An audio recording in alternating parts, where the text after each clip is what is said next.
La Terre, notre vaisseau spatial. Bienvenue à bord pour ce voyage d'1 an autour du Soleil.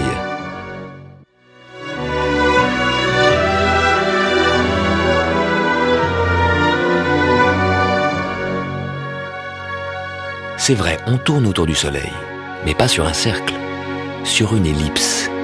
Et c'est maintenant, dans les premiers jours de janvier, que nous passons au plus près du Soleil. Mais alors, pourquoi fait-il si froid ? En fait, la différence entre près du Soleil et loin du Soleil est négligeable. Il y a une raison bien plus importante. La Terre tourne de travers, légèrement en biais. Son axe n'est pas vertical, il est incliné sur son orbite. Donc, lorsque l'hémisphère nord est basculé dans l'ombre, les jours se raccourcissent. Mais surtout, comme la Terre est inclinée, les rayons du Soleil arrivent à des angles différents. Un rayon de soleil dans les tropiques frappe le sol à la verticale.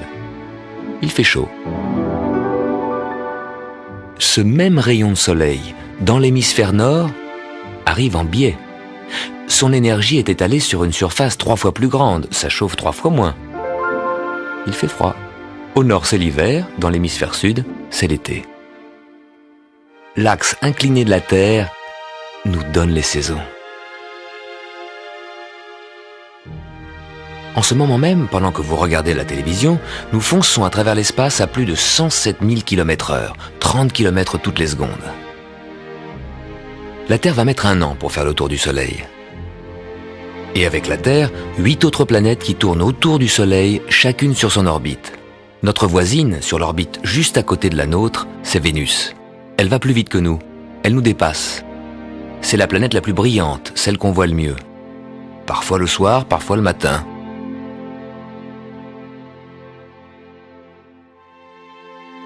Pourquoi le matin ? Nous voyons Vénus à droite du Soleil. Vu de la Terre, voilà ce qui se passe le matin. Nous voyons la portion du ciel où se trouve Vénus.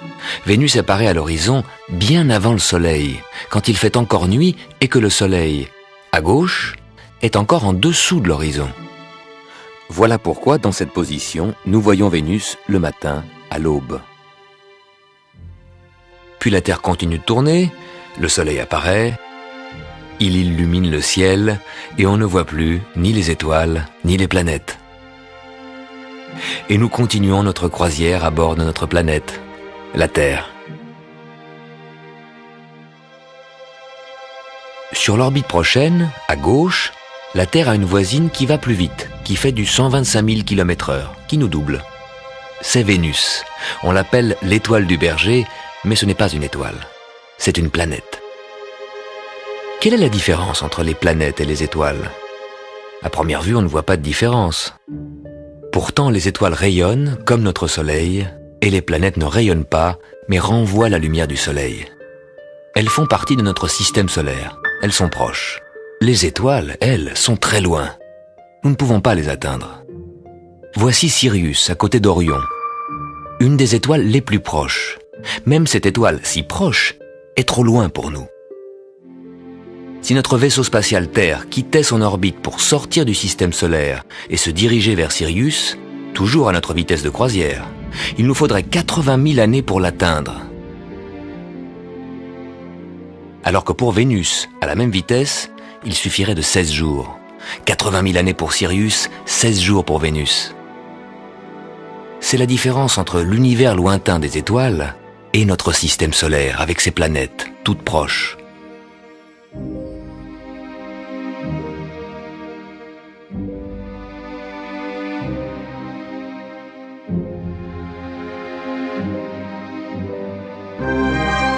La semaine prochaine, et chaque semaine de l'année, nous allons parcourir 18 millions de kilomètres sur l'orbite de la Terre autour du Soleil.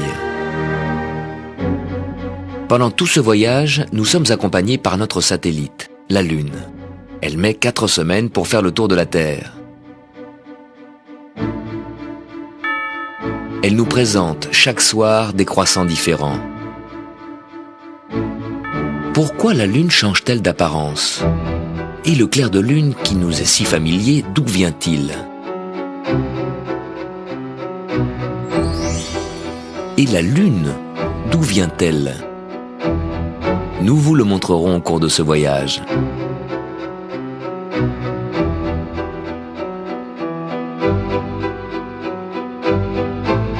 Pourquoi la Terre tourne? Et comment voir qu'elle tourne?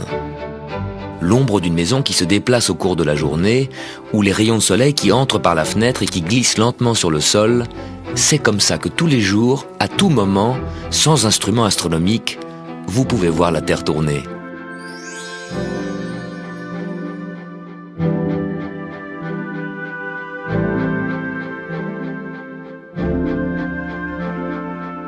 La Terre tourne vite ou lentement, suivant où nous sommes. C'est à l'équateur que ça tourne le plus vite, 1600 km/h. C'est là, à Kourou, en Guyane, et dans le sud des États-Unis, à Cap Canaveral, qu'on lance les fusées dans l'espace. Parce que les 1600 km/h que la Terre ajoute à la vitesse des fusées, c'est déjà autant de gagné. Au pôle Nord, tout près de son axe de rotation, la Terre ne tourne plus qu'à 3 km/h. On pourrait marcher aussi vite que la Terre tourne. Et dans l'hémisphère sud, pourquoi nos amis australiens ne tombent-ils pas dans le vide? Grâce à la force d'attraction de la Terre. Elle fut découverte au XVIIIe siècle. Une pomme serait tombée sur la tête d'Isaac Newton, qui alors se demanda pourquoi? Parce que la masse énorme de la Terre attire la petite masse de la pomme. Et pourquoi alors la Lune ne tombe-t-elle pas sur la Terre et la Terre dans le Soleil? Newton nous le dira au cours de ce voyage.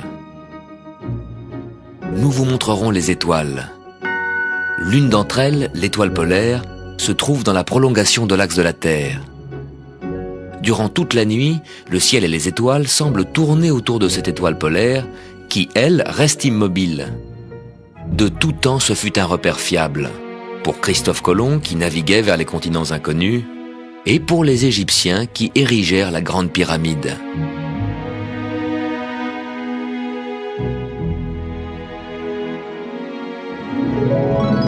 Fin février, nous vous montrerons pourquoi, tous les 4 ans, il faut ajouter un jour au calendrier pour que la Terre puisse boucler sa boucle.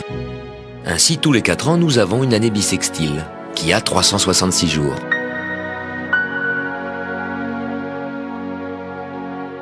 Depuis la nuit des temps, nos ancêtres se fabriquent des calendriers, essayant de combiner au mieux le cycle de la Lune et du Soleil.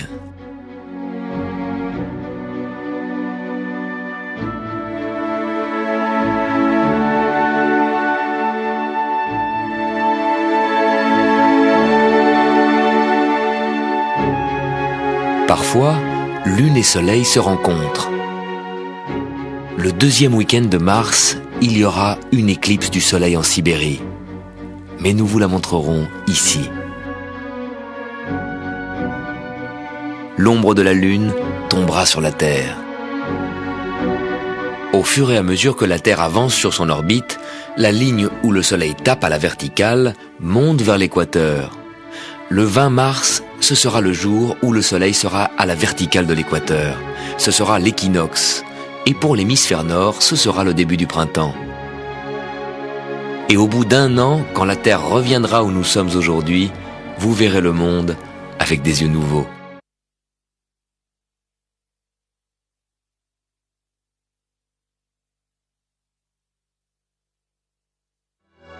Notre vitesse de croisière est de 107 000 km/h, 30 km chaque seconde. Mais attention, nous ne voyageons pas dans un vaisseau spatial bien stabilisé, mais sur un gigantesque manège. Nous le savons tous, la Terre tourne autour de son axe. Mais comment s'en rendre compte? Quand nous regardons le ciel, nous voyons le Soleil qui se lève le matin, qui monte dans le ciel à midi, qui se couche le soir. Puis la nuit, nous voyons la Lune et les étoiles qui font à peu près la même chose. Si nous regardons la Terre de l'espace, nous voyons qu'elle a toujours une moitié éclairée par le Soleil, l'autre moitié dans l'obscurité. C'est ce que nous appelons jour et nuit. Notre champ de vision tourne avec la Terre. Le jour, nous voyons la portion du ciel dans laquelle apparaît le soleil. La nuit, nous voyons la portion du ciel qui n'est pas exposée au rayonnement du soleil. On peut donc voir les étoiles et les planètes.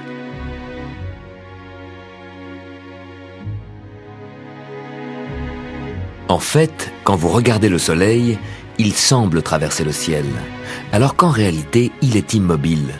C'est vous qui le voyez depuis un manège qui tourne.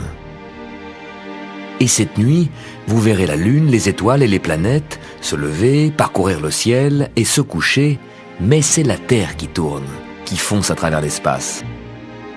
Et qui nous emmènera le 21 mars à la station équinoxe. On sera là, ce sera le début du printemps.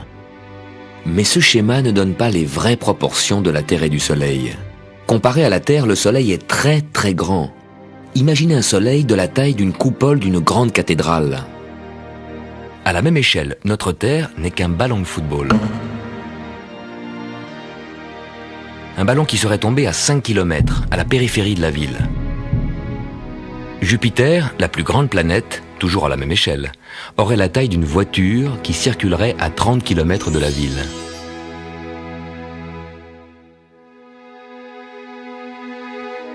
Et Pluton, la planète la plus lointaine, ne serait à cette même échelle qu'une balle de tennis qui gravite sur une orbite à 200 km. Un cousin tellement lointain, on peut se demander s'il fait encore partie de la famille du système solaire. Une famille qui ne fait pas vraiment le poids à côté de cet énorme Soleil, car toutes les planètes, y compris la Terre, ne pèsent qu'environ 1/1000 de la masse du Soleil. Ce que nous appelons système solaire, c'est finalement le Soleil et des poussières qui tournent autour. La Terre fait partie de ces poussières.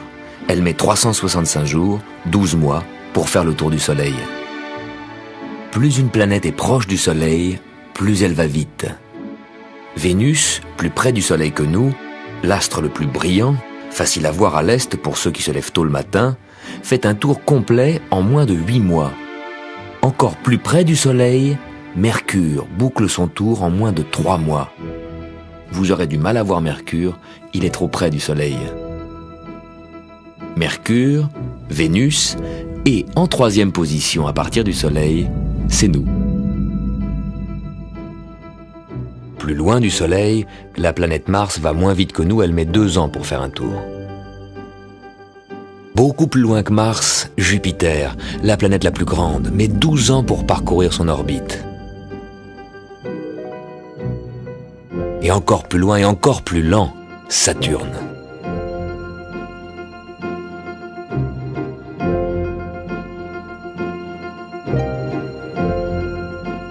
Et au-delà de Saturne, Uranus et Neptune. Et Pluton, qui met 248 ans pour faire un tour. Dans cette famille des planètes, 4 sont visibles parmi les étoiles lointaines. Saturne, Jupiter, Mars et Vénus. Pour mieux vous repérer au cours de ce périple d'1 an, nous vous montrons une référence, le zodiaque. C'est un ruban imaginaire sur lequel se dessinent les groupes d'étoiles, les constellations, qui marquent les différents secteurs de cette gigantesque toile de fond. Les constellations du Capricorne, Verseau, Poisson, Bélier, Taureau, Gémeaux, Cancer, Lion, Vierge, Balance, Scorpion, Sagittaire. La Terre aujourd'hui se trouve ici. Nous voyons le Soleil devant la constellation du Sagittaire. Le Soleil est en Sagittaire. Puis d'ici quelques semaines, quand la Terre aura avancé sur son orbite, nous verrons le Soleil devant la constellation du Capricorne. Le Soleil sera donc en Capricorne. Et la nuit, vous pouvez situer les planètes grâce aux constellations du zodiaque. Saturne apparaît parfois devant la constellation des Poissons. Et Mars devant la constellation de la Vierge. Le Soleil en Sagittaire, en janvier, dans l'horoscope c'est marqué Capricorne. Être né Capricorne, ça veut dire que le Soleil à ce moment-là était en Capricorne, non ? Il ne faut pas confondre les constellations avec les signes astrologiques, qui désignent le zodiaque comme il était il y a 2000 ans. Entre-temps, tout ça s'est décalé. Comme ça. Parce qu'au cours des millénaires, l'axe de la Terre pivote lentement et modifie l'angle des constellations. La lumière du Soleil met 8 minutes pour arriver jusqu'à nous. Le Soleil et les planètes sont tout près de nous, c'est notre voisinage.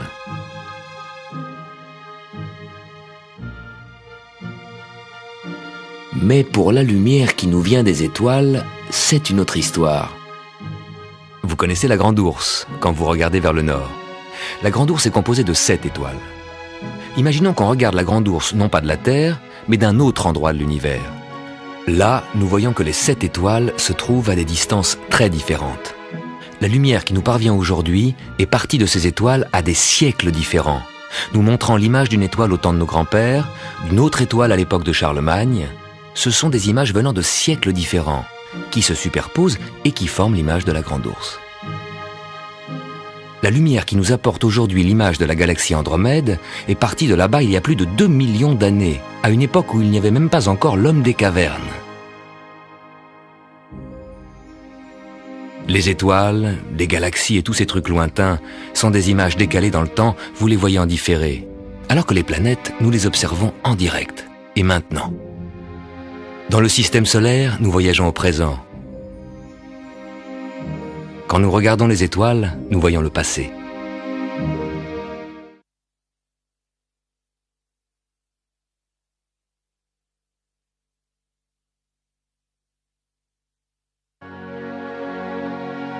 Tout au long de ce voyage, nous sommes accompagnés par notre satellite, la Lune. Elle est là, sur votre écran, et en même temps, dehors, devant votre fenêtre. Votre écran, c'est le hublot du vaisseau spatial Terre.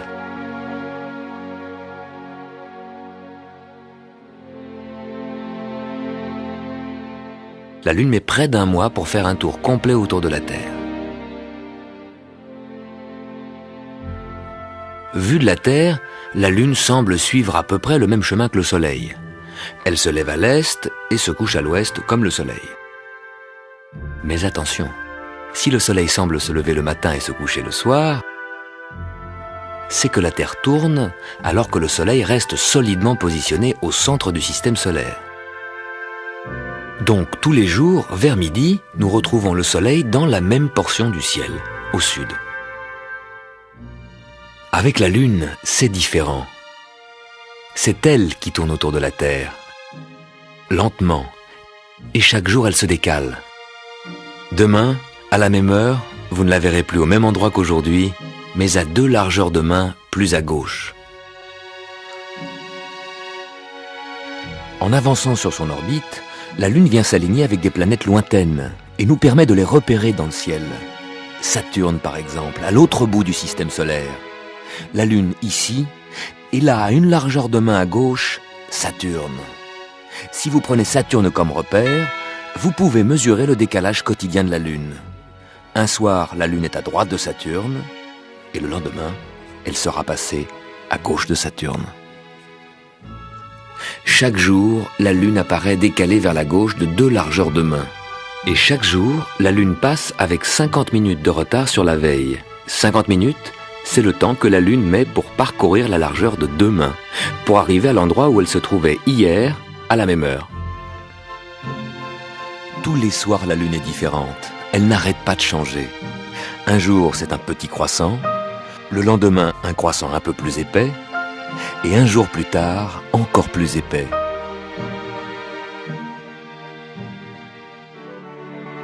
Mais au fait, pourquoi un croissant ?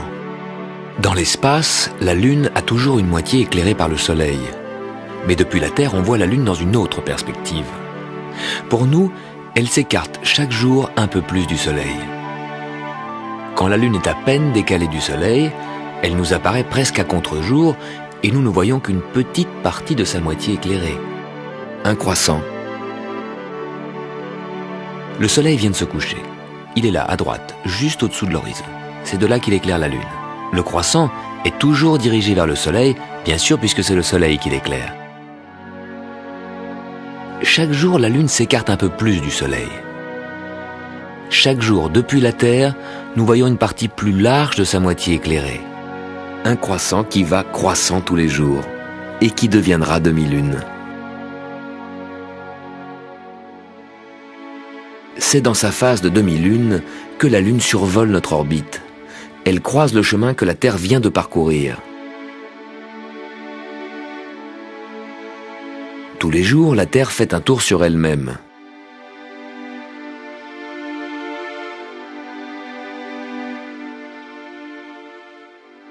Pendant cette journée, la Lune a continué son périple. Nous l'apercevons donc décalée vers la gauche. Elle atteindra la ligne sur laquelle elle était la veille avec 50 minutes de retard.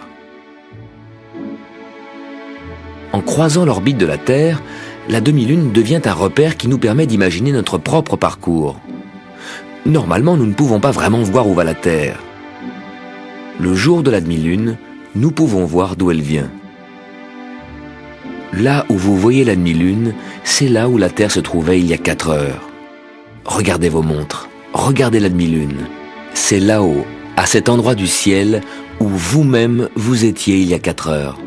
Et dans 4 heures, la demi-lune aura pris notre place. Elle sera là où nous sommes en ce moment même.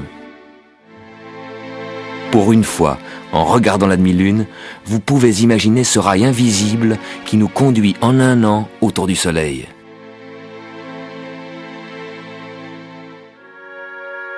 La Lune qui se décale de plus en plus et qui passe toutes les nuits 50 minutes plus tard, finit par apparaître non pas seulement la nuit, mais aussi le jour.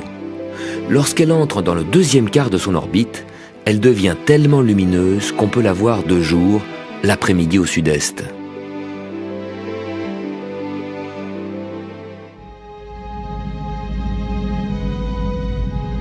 D'où vient la Lune? On ne le sait pas vraiment.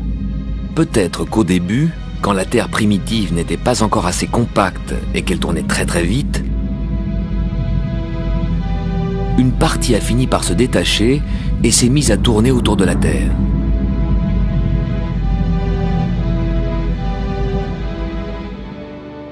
Mais la Lune provient peut-être aussi d'une partie lointaine du système solaire. En passant trop près de la Terre, elle fut capturée par les forces d'attraction et mise en orbite. Enfin, peut-être qu'il y a eu collision avec un astéroïde. Les débris peu à peu se sont agglomérés et finalement ont formé ce qui est aujourd'hui notre Lune. Une Lune qui nous accompagne tout au long de notre voyage autour du Soleil.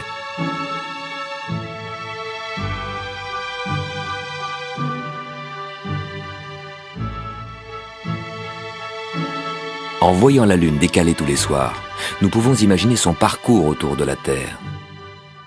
Nous pouvons imaginer l'espace dans lequel évolue la Lune autour de la Terre. Et lorsque la Lune est en retard de 50 minutes, c'est un décalage dans le temps. La même chose se passe donc et dans l'espace et dans le temps. Au cours de ce voyage, nous verrons que espace et temps sont des cousins très proches. Nous sommes ici. Nous fonçons le long de notre orbite à 107 000 km/h. Dans 2 mois, nous arriverons là, au point vernal. Ce qui veut dire le point du printemps. Un point dans l'espace ou un point dans le temps.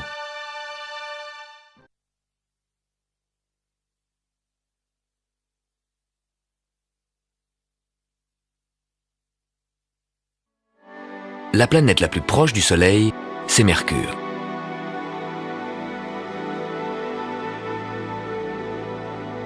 Mercure est à peine plus grande que notre Lune. Sur son orbite près du Soleil, Mercure met moins de 3 mois pour faire un tour complet. Quand Mercure n'est que légèrement décalé par rapport au Soleil, voici ce que vous voyez depuis la Terre. Dès que Mercure pointe à l'horizon, le Soleil se lève presque en même temps et illumine l'atmosphère. Aussitôt, Mercure disparaît dans le ciel bleu. Quand Mercure est dans sa position la plus décalée du Soleil, elle a une avance d'1 heure et demie avant le lever du Soleil. Alors profitez-en. Si votre horizon à l'est est bien dégagé, s'il n'y a pas de brume, vous pourrez apercevoir Mercure avant le lever du Soleil. Mais attention, Mercure court très vite sur son orbite. 1 semaine plus tard, il sera de nouveau avalé par l'éclat du Soleil et il faudra attendre 4 mois pour retrouver Mercure dans une position où nous pourrons bien le voir. D'abord 3 mois pour que Mercure fasse son tour complet autour du Soleil, ce qui l'amènera ici. Pendant ces 3 mois, la Terre aura parcouru le quart de son orbite. Puis Mercure mettra encore 1 mois pour nous dépasser et se retrouvera ici, où nous allons le guetter tôt le matin. Mercure, sous l'emprise du Soleil tout proche, n'a pas de lune. Vénus non plus. La Terre, 3e planète à partir du Soleil, a un seul satellite, notre Lune.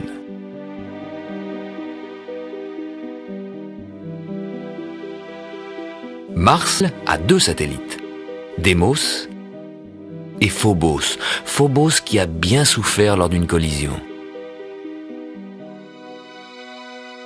Plus loin du Soleil, Jupiter est entouré de 16 satellites. Vous pouvez observer les 4 plus grands avec une paire de jumelles. Ganymède, Callisto, Io et Europe. Encore plus loin, Saturne possède un vrai cortège de satellites, petits et grands, qui côtoient ses anneaux spectaculaires. La Terre, elle, n'a que la Lune comme satellite. Une Lune qui ne dévoile qu'une seule face et toujours la même. Mais alors, si c'est toujours la même face que nous voyons, pourquoi tous ces croissants différents de jour en jour? Cette même face que la Lune nous montre tout le temps est éclairée par le Soleil de jour en jour de manière différente. Au moment du petit croissant, juste après la nouvelle Lune, la face de la Lune était éclairée presque à contre-jour. Puis à la demi-lune, la face lunaire était éclairée de côté.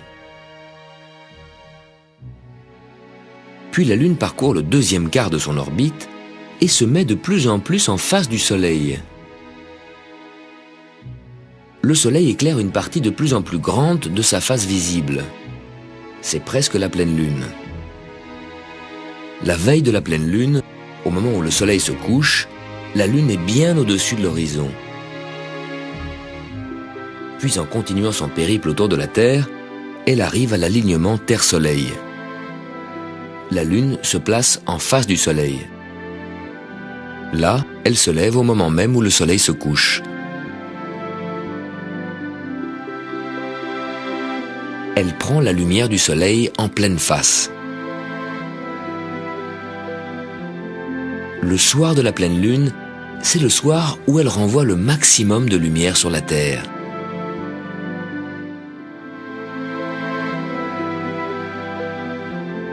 Que ce soit les croissants ou la pleine Lune, la Lune nous montre toujours la même face.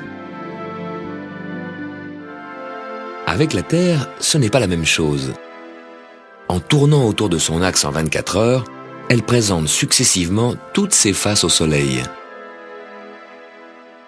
Vue du Soleil, la Terre n'a pas de face cachée. La Lune est liée à la Terre, dont la masse est beaucoup plus grande. Dans le couple Terre-Lune, c'est la force d'attraction de la Terre qui empêche la Lune de tourner librement. Ralentie dans sa rotation, elle nous présente toujours la même face. Entre l'énorme Soleil et le petit Mercure, c'est la même chose. Le Soleil empêche Mercure de tourner librement. Dans l'espace, entre voisins, la loi du plus fort, c'est la loi du plus gros. Si vous regardez la pleine Lune en hiver, vous verrez qu'elle monte très haut dans le ciel. Alors que le Soleil, comme toujours en hiver, reste assez bas. Pourquoi cette différence? La Lune n'y est pour rien. C'est notre mouvement, le mouvement de la Terre qui fait tout basculer. Vue par un extraterrestre, la Lune est bien en face du Soleil, à peu près dans le même plan dans lequel évoluent la Terre et les planètes. Mais pour nous, sur la Terre, notre repère dans le ciel, c'est le zodiaque. Devant cette toile de fond, nous situons les étoiles, les planètes et également le Soleil et la Lune. Comme la Terre est inclinée par rapport au zodiaque, le jour, le Soleil apparaît bas sur l'horizon. La nuit, nous regardons dans cette direction Et voilà que la Lune apparaît tout en haut du ciel. De jour, comme ça. De nuit, comme ça. La Terre tourne en biais.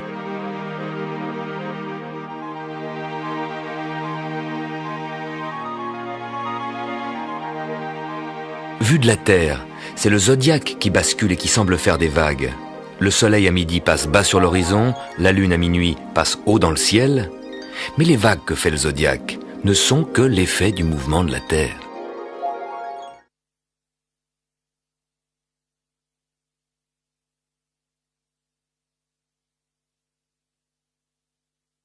En tournant autour de la Terre en un mois, la Lune semble passer successivement près de toutes les planètes. Lors de ces conjonctions, la Lune nous permet de repérer ces planètes et vous aide à mieux situer notre système solaire. Parfois, la Lune toute proche de la Terre nous permet de retrouver Saturne à l'autre bout du système solaire.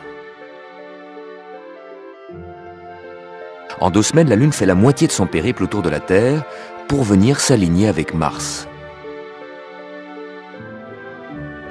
Les soirs de conjonction, vous pouvez voir Mars un peu plus jaune que les étoiles, juste à côté de la Lune. Mais attention, cet apparent voisinage de la Lune, de la planète Mars et des étoiles est trompeur. La Lune est toute proche, le clair de Lune nous arrive en 1 seconde. La lumière que Mars nous reflète met 8 minutes pour arriver sur Terre. L'étoile qui est juste à droite de Mars est tellement éloignée que sa lumière est partie de là-bas il y a plus de 300 ans, au temps de Louis XIV. Les étoiles sont très lointaines, inaccessibles. Les planètes, elles, sont proches. Et nous sommes la première génération à avoir le système solaire à notre portée.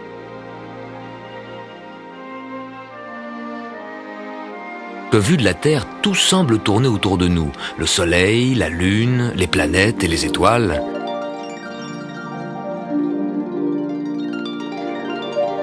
Ceci explique la perception de l'univers qu'avaient les hommes dans l'Antiquité.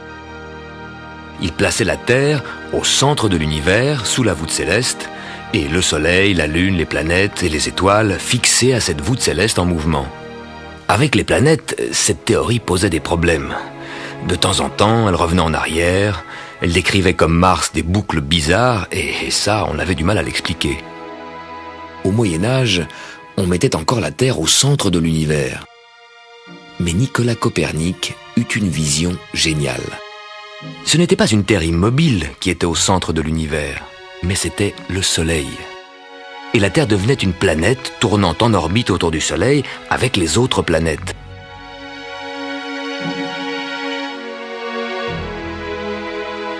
Cette découverte changea la perception de l'univers. La Terre y trouvait sa véritable place. Si aujourd'hui, nous voyageons ensemble sur le vaisseau Terre en découvrant les mécanismes du système solaire, ayez une pensée pour Copernic, c'est un peu grâce à lui. Pourquoi elle tourne la Terre ? Chaque masse qui prend un coup, une impulsion quelconque, un impact qui ne vise pas son centre, va se mettre à tourner.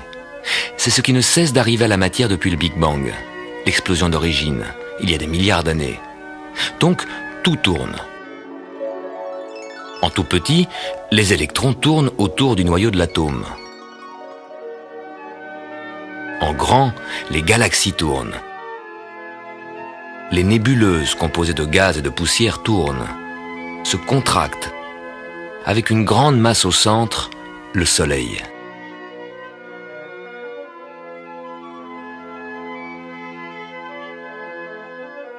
Le reste, toujours en rotation, se condensa en planètes, et une de ces planètes, toujours en rotation, c'est la Terre. La rotation de la Terre, nous pouvons la voir.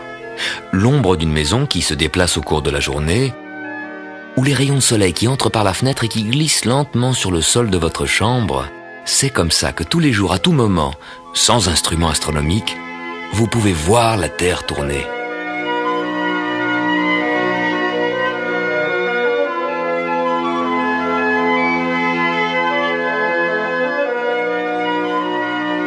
Cette rotation de la Terre peut être rapide ou lente selon où nous sommes.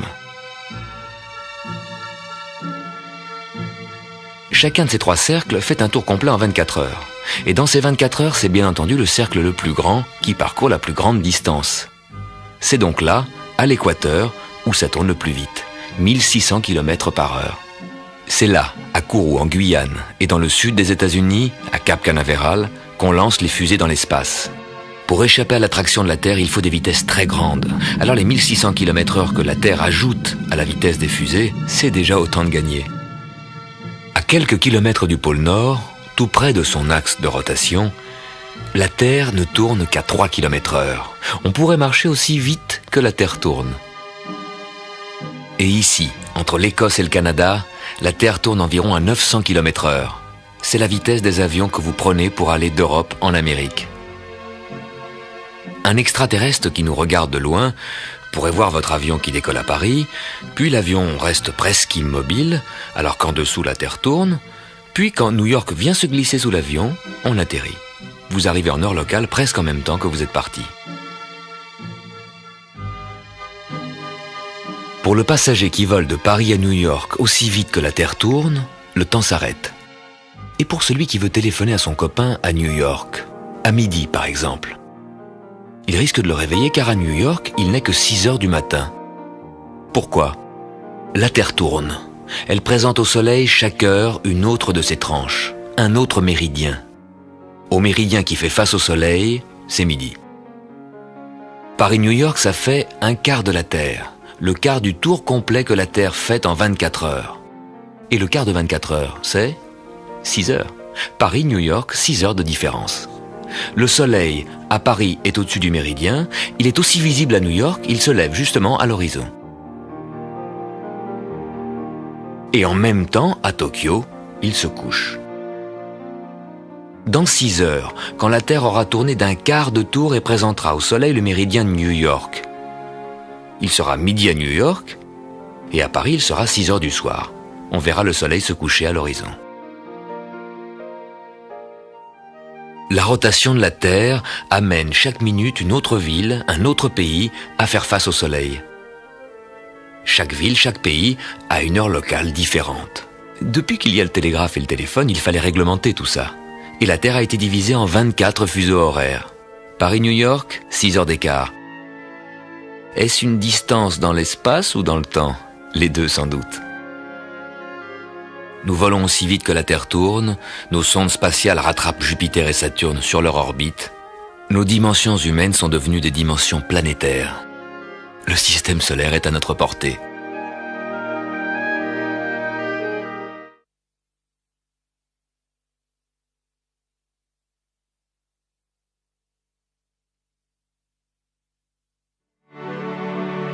Nous sommes en route pour cette station qui marquera le début du printemps. Les planètes nous accompagnent autour du Soleil, mais à des vitesses différentes. Mercure et Vénus sont souvent cachés dans l'éclat du Soleil, tout comme Jupiter à l'autre bout du système solaire, très loin. Quand vu de la Terre, Jupiter est dans ce même axe, on ne peut pas le voir. Par contre, Saturne, à gauche en bas de l'écran, quand il se trouve à un angle bien dégagé du Soleil, on peut le voir toute la nuit. Tout comme Mars, la planète rouge, au bas de l'écran, ici en opposition, face au Soleil. Vu de la Terre, on peut se servir de la toile de fond du zodiaque pour se repérer. Le zodiaque, c'est ce ruban imaginaire dans lequel apparaissent les groupes d'étoiles, les constellations, visibles au loin, derrière les planètes. Quand le Soleil est en Capricorne, les planètes qui passent également en Capricorne restent invisibles.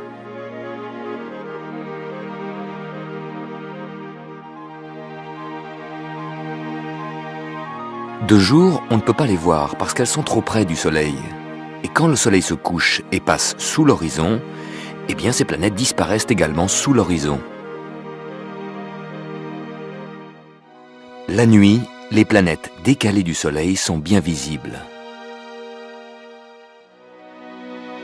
La Terre poursuit son chemin et le Soleil semble se déplacer dans le zodiaque. Il passera du Capricorne dans la constellation du Verseau.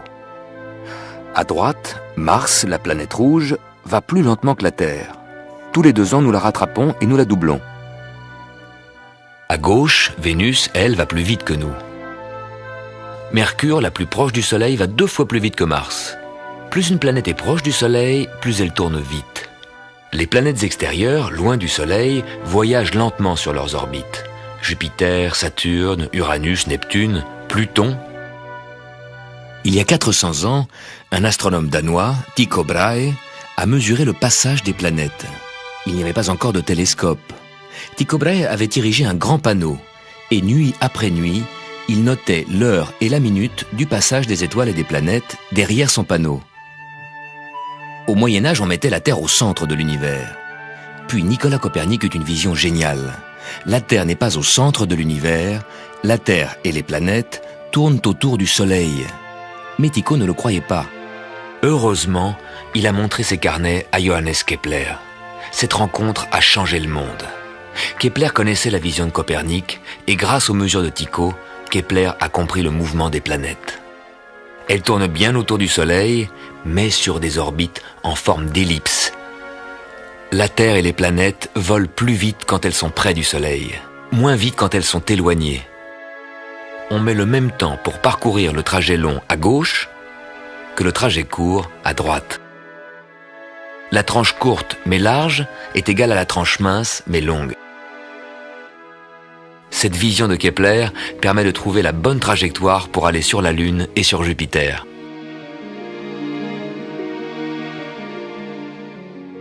Mais notre calendrier aussi dépend des lois de Kepler et de la vitesse variable de la Terre. Et plus on est près du Soleil, plus on va vite. Cela modifie l'horaire de notre voyage autour du Soleil. En ce moment, nous sommes légèrement plus près du Soleil. La Terre s'accélère. Elle prend un peu d'avance. Et en été, plus loin du Soleil, la Terre ralentit, elle prend du retard. L'équinoxe de printemps est le 20 mars. L'équinoxe d'automne, le 23 septembre. La Terre arrive à l'équinoxe d'automne avec 7 jours de retard. Pour parcourir cette moitié été de son orbite, la Terre met 7 jours de plus que pour parcourir la même distance de cette moitié hiver. La loi de Kepler n'est donc pas un truc abstrait pour astronomes, mais concerne directement notre calendrier. En ce moment, nous sommes ici. On prend de l'avance. Tous les 2 ans, Mars ne suit plus le mouvement des autres planètes. Il commence à revenir en arrière. Normalement, Mars progresse devant la toile de fond des étoiles lointaines, devant le zodiaque.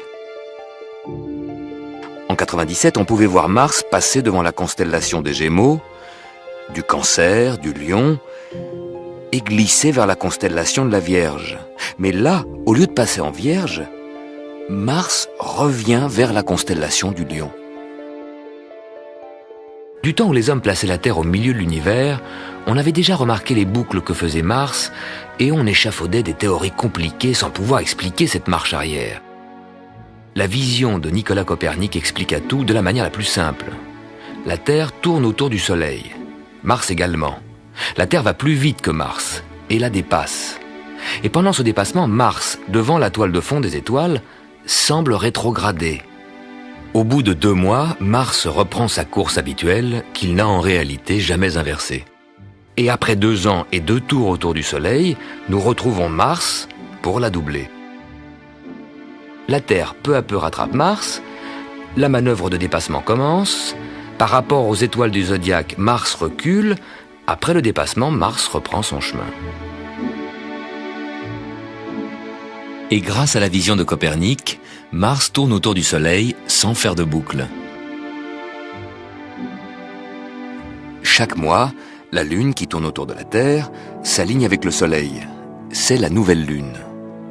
La nouvelle Lune nous apporte les grandes marées.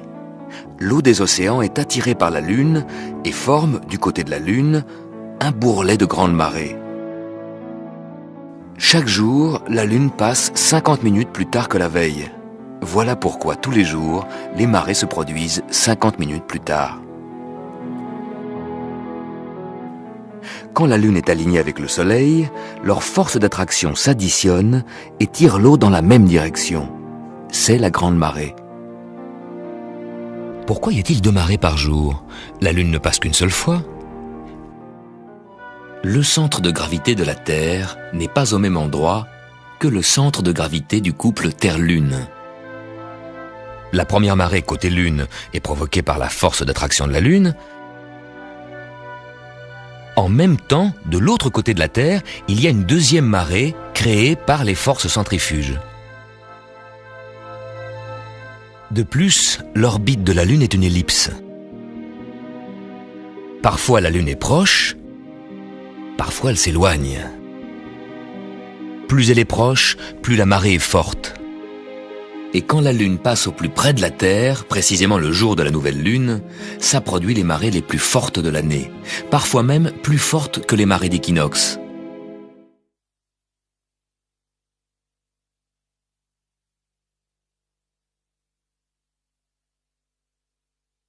Nous sommes ici, nous atteindrons l'équinoxe de printemps dans 5 semaines.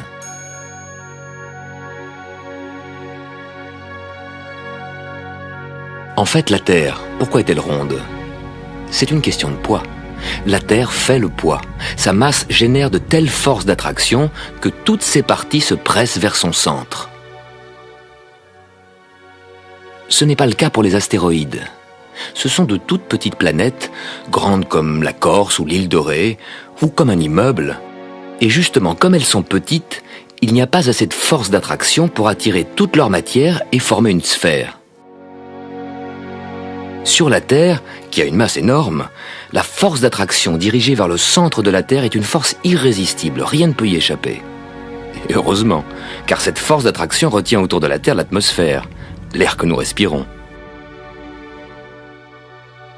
Les petits astres, la Lune ou les astéroïdes n'ont pas d'atmosphère. Et sur la Lune, les astronautes marchaient comme ça, en sautillant, parce que la faible force d'attraction de la petite Lune les rendait 6 fois plus légers. C'est la masse de la Terre qui nous donne notre poids à nous, qui nous cloue au sol et qui empêche nos amis australiens de tomber dans le vide.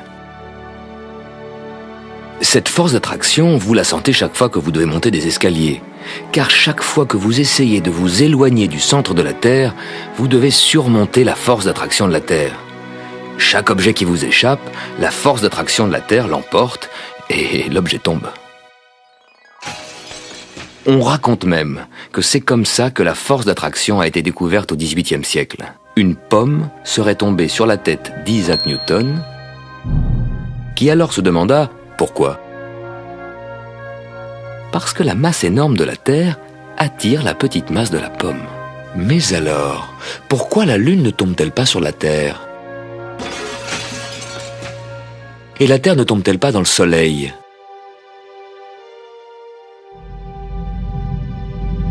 La force d'attraction n'est pas la seule force qui agit sur la Terre, et sur les planètes et sur les satellites. Les planètes qui se sont formées de cette purée de matière ont reçu une forte impulsion centrifuge qui fuit le centre.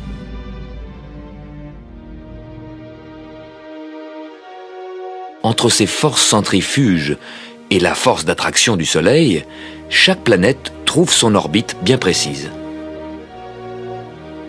C'est près du Soleil que sa force d'attraction est la plus grande. Mercure, tout près du Soleil, force d'attraction maximum. Et pour rester en orbite, vitesse maximum, 170 000 km/h, alors que la Terre ne fait que 107 000 km/h. La Terre est plus loin du Soleil, la force d'attraction du Soleil est diminuée, une vitesse diminuée nous suffit. Cette vitesse diminuée, c'est tout de même 30 km toutes les secondes. Imaginez un endroit à 30 km de chez vous et vous y allez en 1 seconde. En ce moment, nous gagnons tous les jours 3 minutes de soleil en plus. Et pourquoi? La Terre fait le tour du Soleil. Mais l'axe de la Terre reste toujours pointé dans la même direction. La Terre ne perd jamais le nord. En ce moment, le pôle sud est éclairé, alors que le pôle nord reste à l'ombre pendant tout l'hiver. Mais au cours de ce voyage circulaire, le pôle nord se penche peu à peu vers le Soleil. Et donc chez nous, le Soleil qui hier semblait faire ce parcours, se lève aujourd'hui plus à gauche, il monte plus haut à midi, et le soir il se couche plus à droite. Prenez des repères chez vous, et vous verrez demain, ce sera encore plus à gauche, plus haut à midi et plus à droite le soir. Si vos fenêtres donnent à peu près vers le sud, le soleil, en hiver, bas dans le ciel, atteint la paroi en face de la fenêtre. Mais peu à peu, le soleil qui de jour en jour grimpe plus haut dans le ciel, éclairera le plancher au milieu de la pièce. Et en été, le soleil au plus haut dans le ciel n'éclairera plus que le plancher tout près de la fenêtre. En ce moment, en hiver, les rayons du soleil pénètrent jusqu'au fond de la pièce. Regardez ce rayon et imaginez la position de la Terre dans le système solaire. Imaginez votre place dans l'univers.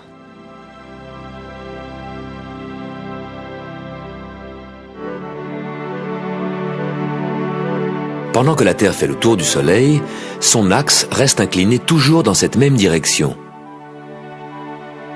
Cet axe est donc une bonne référence pour mesurer le temps, pour savoir l'heure qu'il est. On peut s'imaginer l'axe de la Terre qui sort du pôle Nord comme une perche. Et si on dessine un cadran sur la glace, l'ombre de l'axe de la Terre nous indique l'heure. Mais pas besoin d'aller au pôle Nord, on peut se fabriquer des modèles réduits de l'axe de la Terre. Ce sont les cadrans solaires.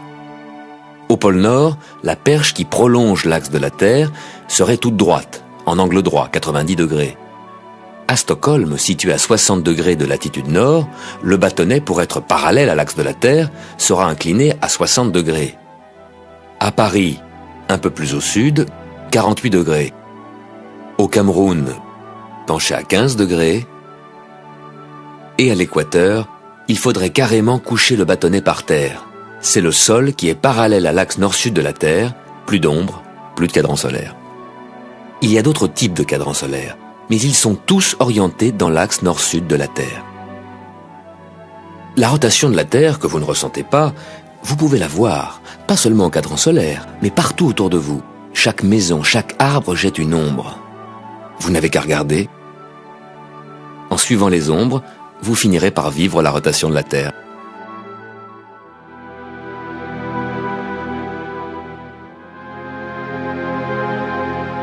Dans le système solaire, nous connaissons bien nos voisins les planètes, leur position, leur vitesse, leur mouvement. Les surprises viennent des comètes. Bien entendu, il y en a que nous connaissons bien, comme la comète Halley, qui passe régulièrement tous les 76 ans. Mais parfois de nouvelles comètes apparaissent, comme la comète Hale-Bopp, qui est passée tout près de nous en 1997. Les comètes sont plus petites que les planètes.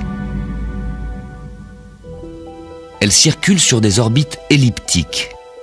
Certaines viennent des régions lointaines du système solaire, puis elles passent près du Soleil et s'en vont de nouveau. En s'approchant du Soleil, elles éjectent d'énormes quantités de gaz et de poussière. Ces matières forment la queue de la comète, qui s'étire dans le ciel comme des cheveux dans le vent. Comète veut dire chevelu en grec. Les comètes sont des petits astres chevelus. On a tendance à croire que la comète fonce à travers le ciel, la tête en avant et la queue à l'arrière. En fait, la queue est toujours dirigée du côté opposé du Soleil, car c'est le flux des particules émanant du Soleil, le vent solaire, qui pousse les cheveux de la comète vers l'extérieur. Bientôt, nous reparlerons de cette comète Hale-Bopp quand elle sera plus proche de nous.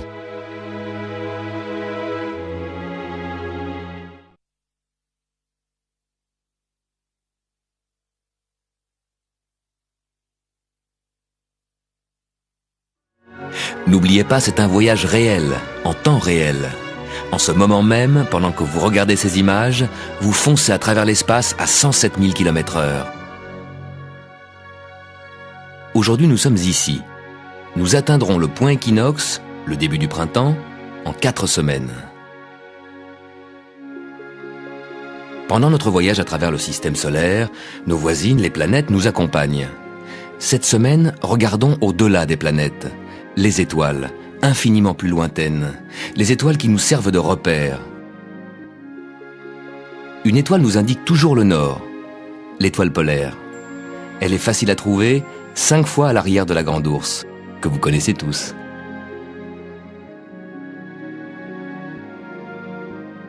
L'étoile polaire se trouve dans la prolongation de l'axe de la Terre. Durant toute la nuit, le ciel et les étoiles semblent tourner autour de cette étoile polaire qui, elle, reste immobile puisque justement, elle est dans l'axe de la rotation. L'étoile polaire est donc un repère fiable et pratique. Christophe Colomb l'utilisa quand il naviguait vers les continents inconnus. Il avait décidé de traverser l'océan en suivant le 28e parallèle. Toutes les nuits, il mesurait à quel angle apparaissait l'étoile polaire. Tant que son cadran lui indiquait 28 degrés, il savait qu'il gardait le cap. Il n'avait pas dérivé ni vers le sud, ni vers le nord. Il suivait bien le 28e parallèle. Comme Christophe Colomb, vous pouvez, sans télescope ni mathématiques, imaginer le mouvement de notre vaisseau spatial Terre, tournant autour de son axe, toujours dirigé vers l'étoile polaire.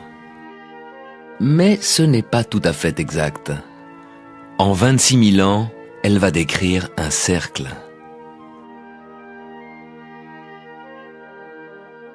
Si l'on imagine que l'axe de la Terre sort du pôle Nord et se prolonge à l'infini, il rencontre l'étoile polaire. D'un millénaire à l'autre, ce sont d'autres étoiles qui deviennent notre étoile polaire.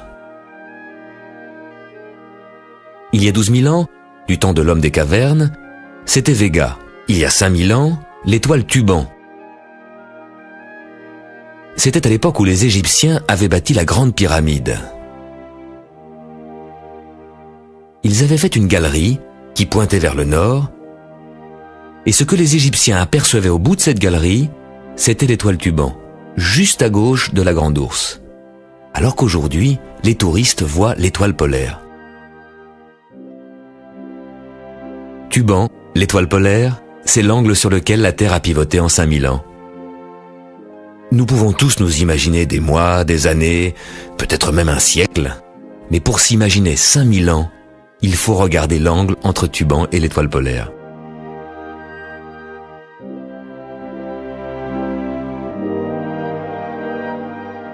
En voyageant sur notre orbite, nous voyons d'une semaine à l'autre que les étoiles changent légèrement de position, comme par exemple la constellation Orion.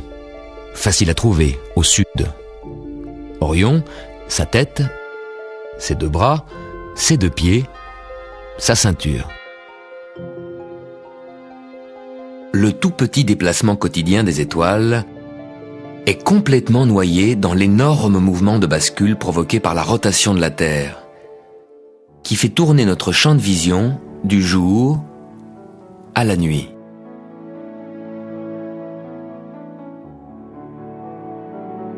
Mais regardez Orion tous les soirs à la même heure, et vous verrez la rotation très lente de la voûte céleste. La voûte céleste, bien entendu, ça n'existe pas. C'est un dôme imaginaire sur lequel apparaissent les étoiles infiniment lointaines. Et bien entendu, cette voûte céleste ne tourne pas. C'est nous, sur la Terre, qui, en un an, faisons le tour du Soleil. 360 degrés en 365 jours, 1 degré par jour.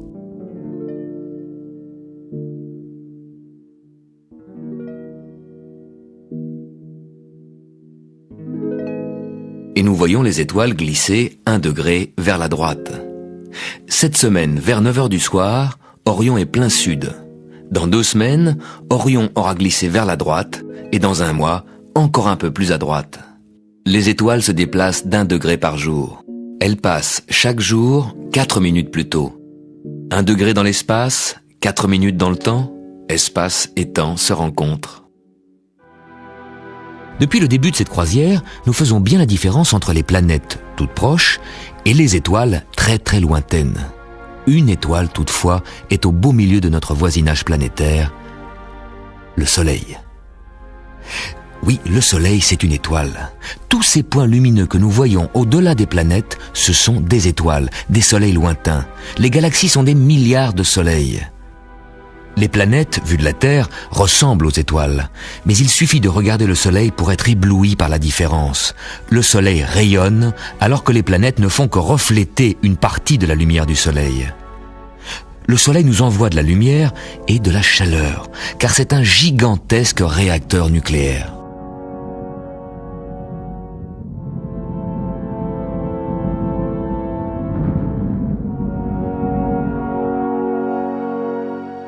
Le système solaire, c'est le Soleil et des poussières, car toutes les planètes, y compris la Terre, ne représentent qu'environ 1/1000 de la masse du système solaire.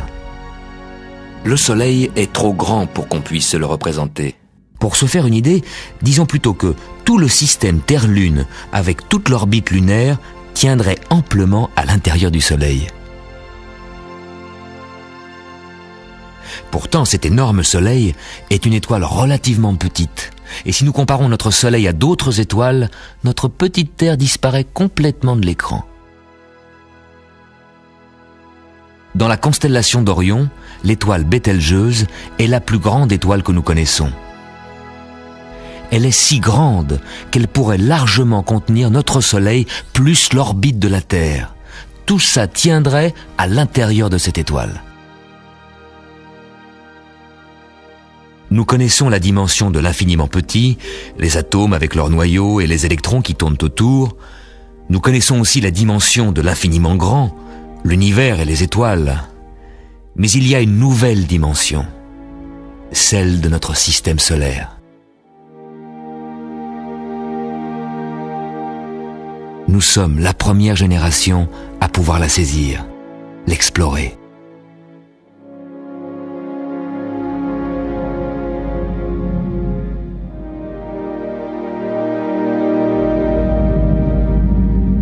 Vous faire vivre dans cette nouvelle dimension, c'est le but de notre voyage.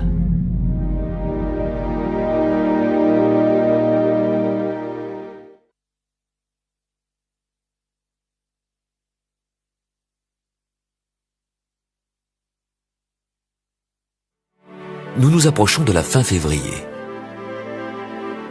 Dans la Rome antique, fin février, c'était la fin de l'année. Et depuis Jules César, tous les 4 ans, après le 28 février, on ajoute un jour, le 29 février. Pourquoi ? Parce que le temps que nous mettons pour parcourir notre orbite n'est pas 365 jours, mais 365 jours plus un quart de jour. La Terre arrive à la fin de la journée du 28 février, ici. Il lui manque le quart d'un jour pour boucler l'année. La Terre continue sa course, et comme elle a commencé ce nouveau périple avec un décalage d'un quart de jour, au bout d'un an, quand elle revient au 28 février, il lui manque 2 quarts de jour, une demi-journée. Un an après, 3 quarts de jour, et à la 4e année, 4 quarts, un jour entier manque. Tous les 4 ans, pour boucher le trou entre le rythme journalier de la Terre et son périple annuel, on insère ce fameux 29 février. Tous les 4 ans, on a donc une année de 366 jours, une année bissextile qui a 2 6, 366, pour éviter que notre calendrier se décale d'année en année.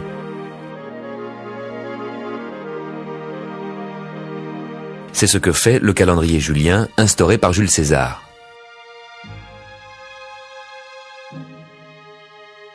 Si on ne rajoutait pas ce 29 février, tous les 4 ans, le mois de mars commencerait un jour plus tôt.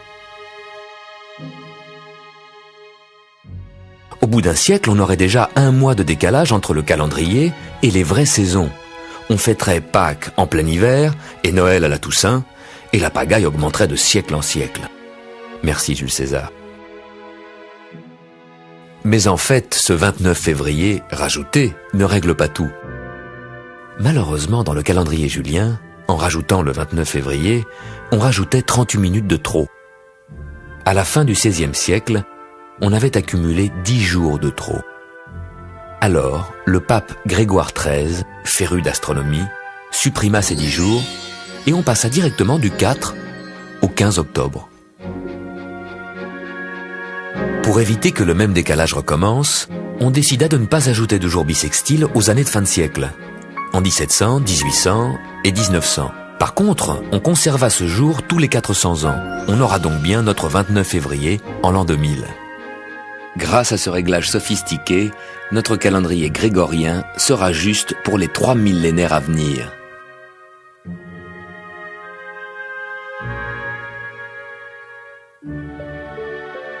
Mais dans les pays de religion orthodoxe, comme la Grèce et la Russie, on garda le calendrier julien. Ceci explique que la Pâque grecque soit fêtée 13 jours plus tard. La Noël russe également. Mais pourquoi 13 jours, alors que le pape Grégoire n'en a supprimé que 10 ? Depuis l'intervention du pape Grégoire jusqu'à aujourd'hui, le calendrier julien, non corrigé, s'est décalé de 3 jours supplémentaires. Au total, 13 jours de retard.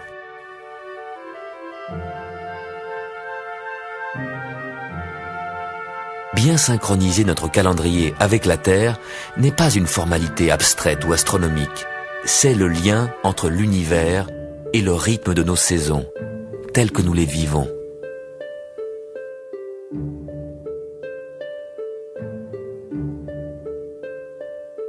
Si ce calendrier est si bien réglé, alors pourquoi Pâques se balade dans le calendrier entre mars et avril ? La date de Pâques ne dépend pas que du soleil, mais aussi de la lune. Pâques a lieu le dimanche qui suit la première pleine lune du printemps. Il existe aussi des calendriers lunaires, comme celui de l'islam.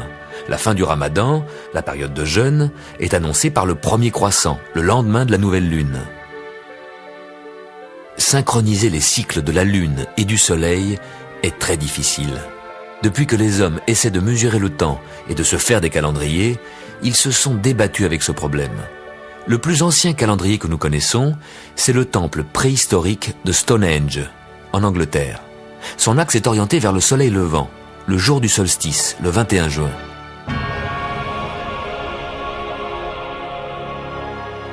Mais pour marquer la lune, il fallait un éventail d'axes compliqués, parce que les mêmes positions ne se répètent que tous les 18 ans. Néanmoins, nos ancêtres pouvaient prédire les éclipses, où soleil et lune se rencontrent. Ils avaient déjà la science de combiner le calendrier solaire et le calendrier lunaire.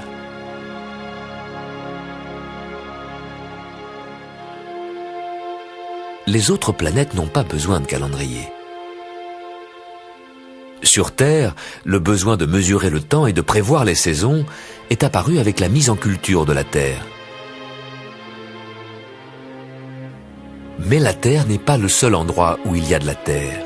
Nos voisins Mercure, Vénus et Mars sont faits de terre. On les appelle planètes solides, planètes telluriennes. On pourrait marcher sur le sol de Vénus, sauf qu'il y fait beaucoup trop chaud.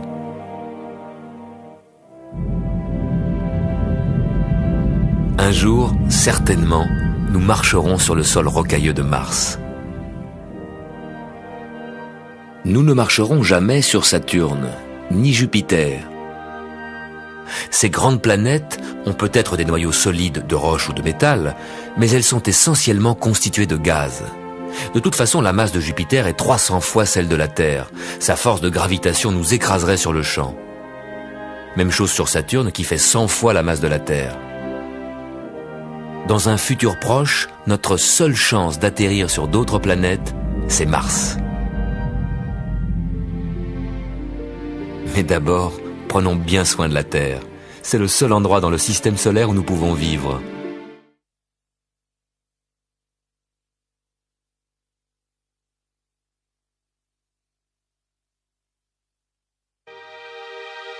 Quand la Lune se trouve ici et se présente éclairée en pleine face par le Soleil, c'est la pleine Lune.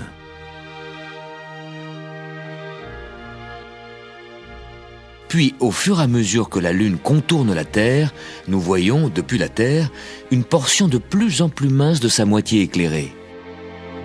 La Lune n'était plus qu'une demi-lune.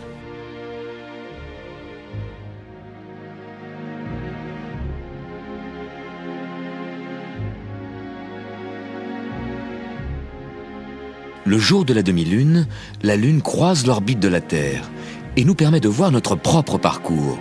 Normalement, nous ne pouvons pas vraiment voir vers où se dirige la Terre. La demi-lune est comme un phare dans le ciel qui nous montre où nous allons. Et nous allons justement vers l'endroit où se trouve la demi-lune en ce moment. La Lune est à 400 000 km. La Terre avance à 100 000 km/h. En 4 heures, nous serons là où la demi-lune se trouve en ce moment. Regardez vos montres, regardez la demi-lune. Dans 4 heures, vous serez là-haut. En regardant la demi-lune, vous pouvez 2 fois par mois imaginer la réalité de ce rail invisible qui nous conduit autour du Soleil. La Lune, on se l'imagine la nuit. Pourtant, on la voit souvent le jour. Pourquoi? Le Soleil éclaire la Lune. Le matin, avant le lever du Soleil, voilà ce qui se passe. Il fait encore nuit, la Lune apparaît au-dessus de l'horizon, le Soleil est encore sous l'horizon, mais nous pouvons deviner où il est, car le croissant de Lune pointe toujours dans la direction du Soleil. Normal, puisque c'est le Soleil qui l'éclaire.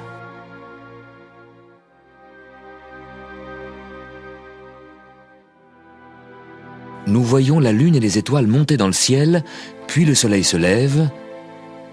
L'air, l'atmosphère qui enveloppe la Terre est de plus en plus illuminée par le Soleil et devient comme un filtre qui nous empêche de voir les étoiles.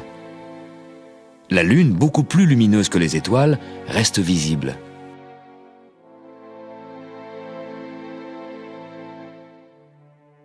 Quand la Lune se glisse lentement entre la Terre et le Soleil, elle s'approche de l'axe dans lequel elle va se trouver alignée avec le Soleil.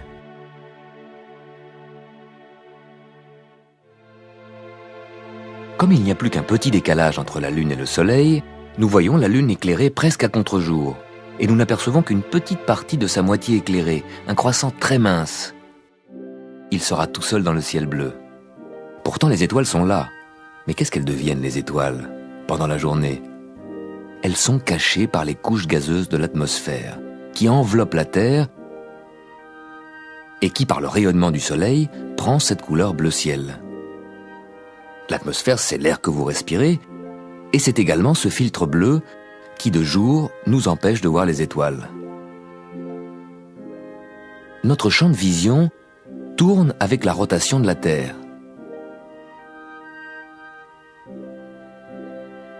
Et pendant qu'il balaie la portion du ciel qui n'est pas éclairée par le Soleil, c'est la nuit, on peut voir les étoiles. Sauf en ville, où les lumières illuminent et polluent l'atmosphère. Seules les étoiles et les planètes les plus brillantes restent visibles. Puis notre champ de vision revient dans le secteur où l'atmosphère est éclairée, de nouveau le ciel est bleu. Et dans le ciel bleu, on voit la Lune plus souvent que vous ne le pensez. Quand elle est trop proche du Soleil, elle disparaît dans son rayonnement. Imaginons-la. Sans que nous la voyions, la Lune traverse le ciel dans la journée, juste à droite du Soleil, invisible. Bien entendu, Soleil et Lune ne sont pas vraiment l'un à côté de l'autre. Le Soleil est 400 fois plus éloigné.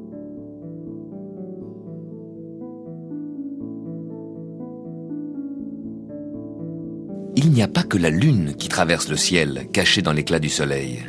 Presque toute la famille des planètes se trouve actuellement dans le même secteur. Saturne, en haut à gauche, est presque aligné avec le Soleil. On ne peut pas le voir. Mercure est si proche du Soleil que de toute façon, on ne le voit que rarement. Vénus est presque alignée avec le Soleil. Jupiter, la plus grande planète, est un peu plus à droite, avec les planètes lointaines Uranus et Neptune, en haut de l'image. Parfois, Mars aussi se joint à toute cette famille invisible qui accompagne le Soleil sur sa trajectoire. Cette semaine, si vous jetez un coup d'œil vers le Soleil, pensez-y, toutes ces planètes, plus la Lune, traversent le ciel, incognito, cachées par le Soleil.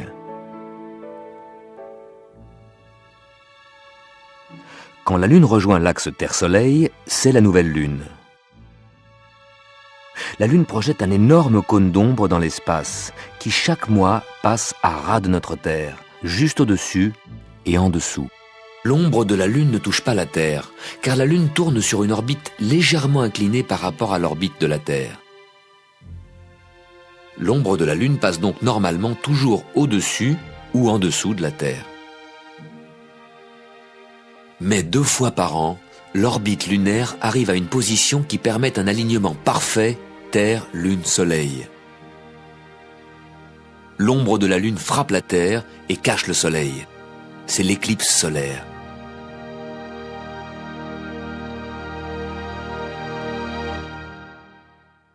En pleine journée, on peut voir les étoiles et les planètes. Comme le Soleil est bien plus grand que la Lune, l'ombre que la Lune projette sur la Terre n'est qu'une étroite zone d'environ 200 km. Pendant l'éclipse, l'ombre de la Lune parcourt des milliers de kilomètres sur la surface de la Terre. Au nord et au sud de cette zone étroite d'éclipse totale, il y a une large zone de pénombre, une zone d'éclipse partielle, où la Lune occulte le Soleil partiellement. Pour voir une éclipse totale, il faut être au bon endroit, au bon moment. Heureusement, vous avez pu la voir ici.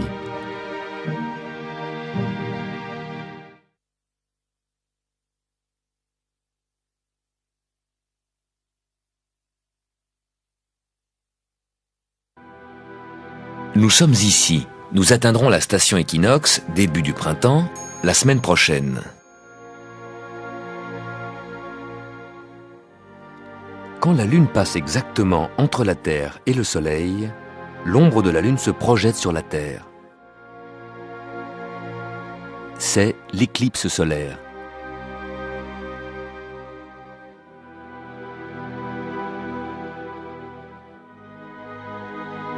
Si la Lune couvre si bien le Soleil, c'est que le Soleil et la Lune nous apparaissent de la même taille.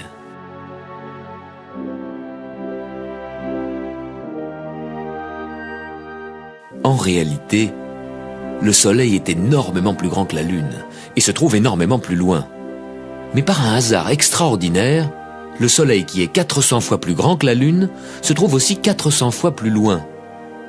Donc il nous apparaît de la même taille. L'éclipse totale est unique dans le système solaire.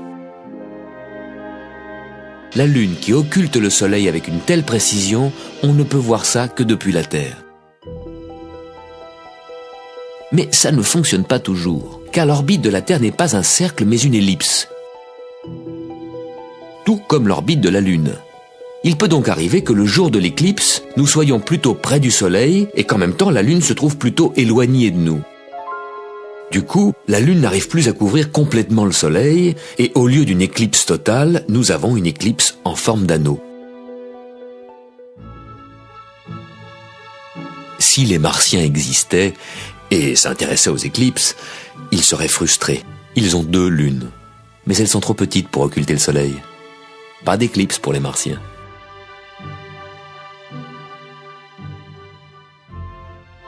En principe, il devrait y avoir une éclipse solaire tous les mois, car la nouvelle Lune traverse l'axe Terre-Soleil chaque mois. Mais ce n'est pas le cas, parce que l'orbite de la Lune est légèrement inclinée par rapport à l'orbite de la Terre, et l'ombre de la Lune va passer soit au-dessus, soit en dessous de la Terre. Pour que l'ombre de la Lune tombe pile sur la Terre, il faut que la Lune se place exactement dans l'axe Terre-Soleil. La Lune doit passer au point qu'on appelle le nœud, ni trop tôt, ni trop tard. Quand cela arrive, il y a éclipse totale.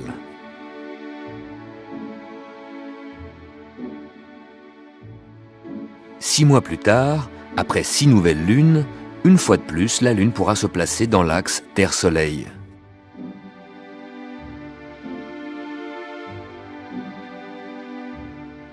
Il y aura éclipse, mais si la Lune arrive au nœud en retard, ce sera seulement une éclipse partielle.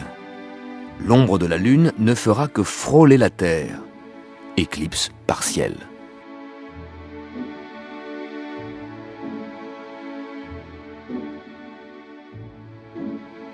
Une belle éclipse totale traverse l'Europe le 11 août 1999, un mercredi à l'heure du déjeuner.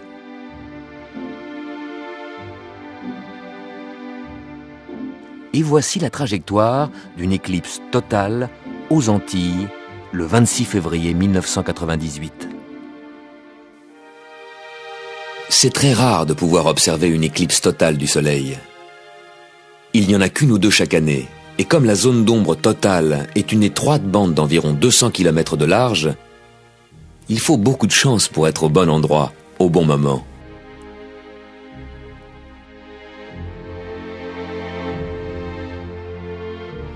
Deux semaines avant ou après cet alignement, il y a une éclipse lunaire, car la Terre projette une énorme colonne d'ombre dans l'espace, une ombre bien plus large que la Lune. Donc 2 semaines avant ou après l'éclipse solaire, la Lune va plonger dans l'ombre de la Terre. Tous ceux qui sont sur la moitié nuit de la Terre pourront voir l'éclipse de la Lune. Vous verrez l'ombre de la Terre, notre ombre, se dessiner sur la pleine lune et l'obscurcir.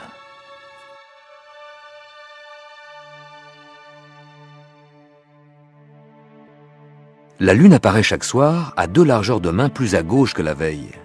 Vous pouvez donc, d'un jour à l'autre, imaginer le mouvement très lent de la lune sur son chemin autour de la Terre.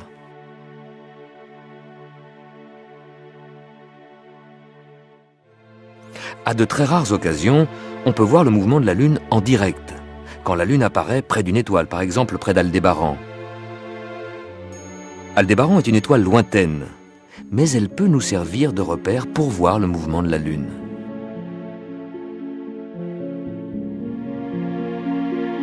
Le croissant de lune semble s'approcher de plus en plus de cette étoile.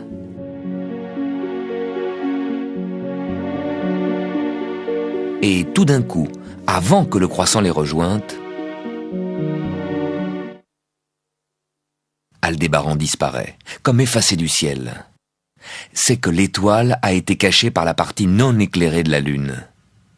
Au bout d'1 heure et 20 minutes, Aldébaran réapparaît. Si l'on regarde avec des jumelles, c'est comme si un petit ballon lumineux s'envolait lentement de la lune.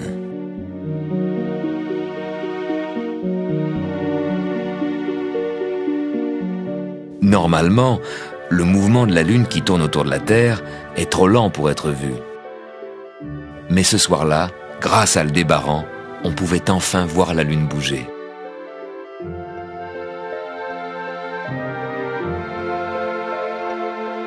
L'orbite de la Lune est légèrement inclinée, alors que les planètes circulent autour du Soleil à peu près dans le même plan que la Terre. Sauf Pluton. Son orbite est inclinée de 17 degrés.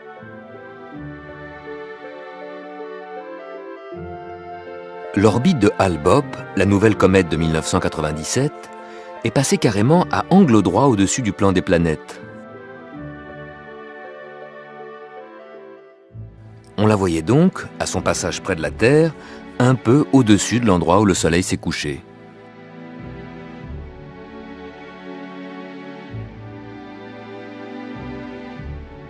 Sur son orbite surélevée, cette comète est passée fin mars 97 au plus près de la Terre.